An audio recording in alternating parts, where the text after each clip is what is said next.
صلی اللہ علیہ وسلم نے یوم عرفہ کے بارے میں فرمایا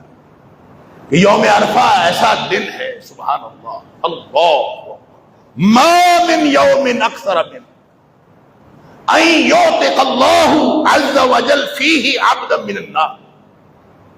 اس سے زیادہ کوئی دن ایسا نہیں ہے جس دن اللہ اپنے بندوں کو جہنم سے آزاد کرتا ہو، سب سے زیادہ یوم عرفہ سے زیادہ کوئی دن ایسا نہیں جس سے زیادہ اللہ تعالیٰ لوگوں کو جہنم سے آزاد کرتا ہو من یوم عرفہ، یوم عرفہ سے زیادہ کوئی دن ایسا نہیں۔ اللہ پھر فرمایا انہ لیدنو، اللہ قریب آ جاتا ہے، سبحان اللہ، قریب آ جاتا ہے، اور پھر فرشتوں پر اللہ فخر کرتا ہے، اور پھر اللہ فرماتا ہے کہ یہ لوگ کیا چاہتے ہیں، ما اراد ہؤلاء، یہ لوگ کیا چاہتے ہیں، یہ کن کے لیے ہے؟ یہ یوم عرفہ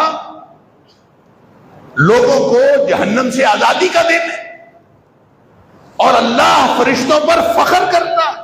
اللہ قریب آ جاتا ہے، یہ کن کے لیے؟ کیا کسی کافر کے قریب آ جاتا ہے؟ کیا کسی مشرک کے قریب آ جاتا ہے؟ نہیں، اللہ ان کے قریب آتا ہے جو عرفہ کے دن اللہ کے سامنے گڑ گڑا رہے ہوتے ہیں، اور یہ خاص طور پر ان لوگوں کے لیے ہے جو یوم عرفہ کو عرفات کے میدان میں اکٹھے ہوتے ہیں، حجاج کرام، اور سارے اکٹھے ہو کے سارے رو رہے ہوتے ہیں اور سارے گڑ گڑا رہے ہوتے ہیں،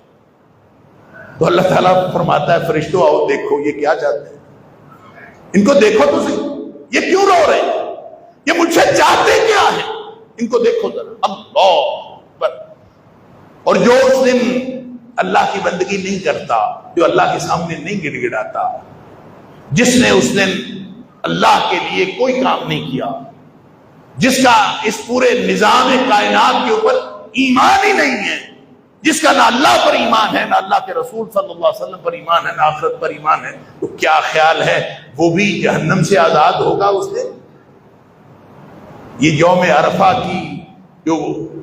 جو فضیلت ہے یہ ان لوگوں کے لیے ہے جن لوگوں نے اس دن اللہ کے سامنے گڑ گڑا کے اللہ کے سامنے دعائیں کی، یہ ان لوگوں کے لیے۔ جیسے نبی پاک صلی اللہ علیہ وسلم نے فرمایا صوم یا سیام یوم عرفہ، عرفہ کے دن جن لوگوں نے روزہ رکھا، اب یہ حاجیوں کے لیے نہیں، یہ غیر حاجیوں کے لیے، جن لوگوں نے روزہ رکھا عرفہ کے دن کا، نبی پاک صلی اللہ علیہ وسلم فرماتے ہیں احتسب علی اللہ، مجھے اللہ سے امید ہے، اور نبی اکرم صلی اللہ علیہ وسلم کو اللہ سے امید ہو تو اس کا مطلب ہے یقین ہے۔ احتسب علی اللہ، میں اللہ سے امید رکھتا ہوں ان یکفر السنۃ قبلہ وما بعدہ،